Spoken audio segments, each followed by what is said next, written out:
Mesdames et messieurs, bonsoir. Pour commencer, je voulais vous parler de l'affiche. Vous savez, celle où il y a un homme en chemise, costume, petit mouchoir dans la poche, sans tête.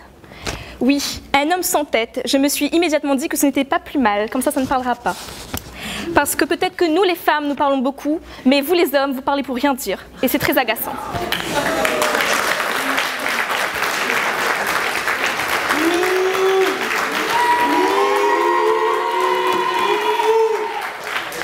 Je viens officiellement de perdre 2 voix dans le jury. Donc cet homme sur l'affiche, vu sa tenue vestimentaire, il inspirait la classe, l'élégance, la prestance. C'est tout ce qui reflète un bon juriste, non? Eh bien pour moi, pas vraiment. Car l'habit ne fait pas le moine, et en l'occurrence, l'habit ne fait pas le juriste. En effet, je suis plutôt bien habillée, enfin du moins convenablement. On pourrait penser que je suis une bonne juriste, alors que je suis excellente.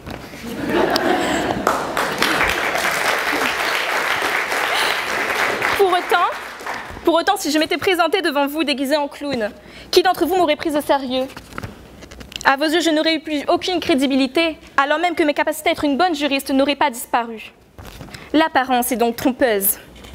Quant au thème « juriste comme jamais », il m'a immédiatement fait penser à un très grand homme que tout le monde connaît. Je parle bien sûr de... Mais non, je parle de Gandhi. Gandhi et ses phrases profondes qui nous fait fortement réfléchir sur la vie, sur nous-mêmes et sur le monde qui nous entoure.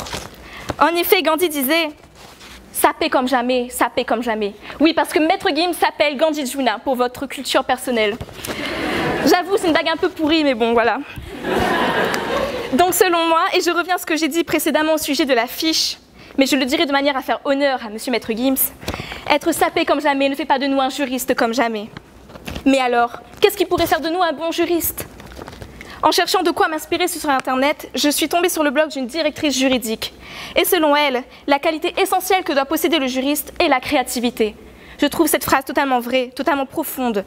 Qu'est-ce qui permet à un juriste de se distinguer des autres juristes? C'est bien sûr la créativité.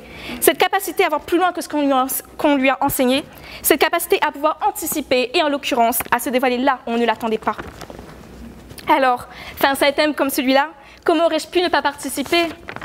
Vous l'aurez compris, à la question juriste comme jamais, je répondrai par l'affirmative. Car nous sommes tous uniques, nous avons tous cette capacité à être créative, chacun à sa manière. Nous sommes tous capables, il faut juste se prendre en main et avoir confiance en soi. Dites-vous que vos efforts finiront toujours par être payés.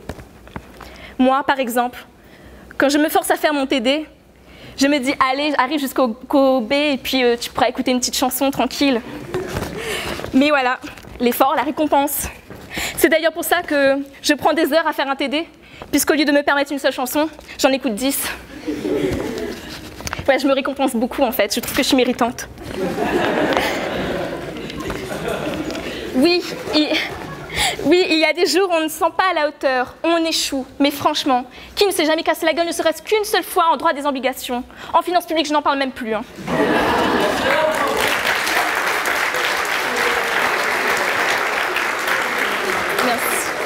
Il n'y a pas de victoire plus belle que celle qui a été précédée d'un échec.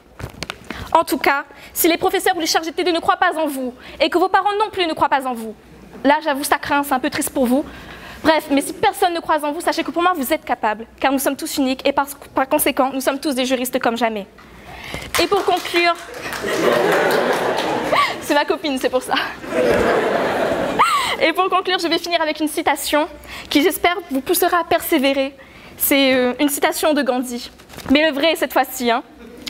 Au début, ils vous ignorent, ensuite ils vous rayent, puis ils vous combattent, mais à la fin, c'est vous qui gagnez. Merci.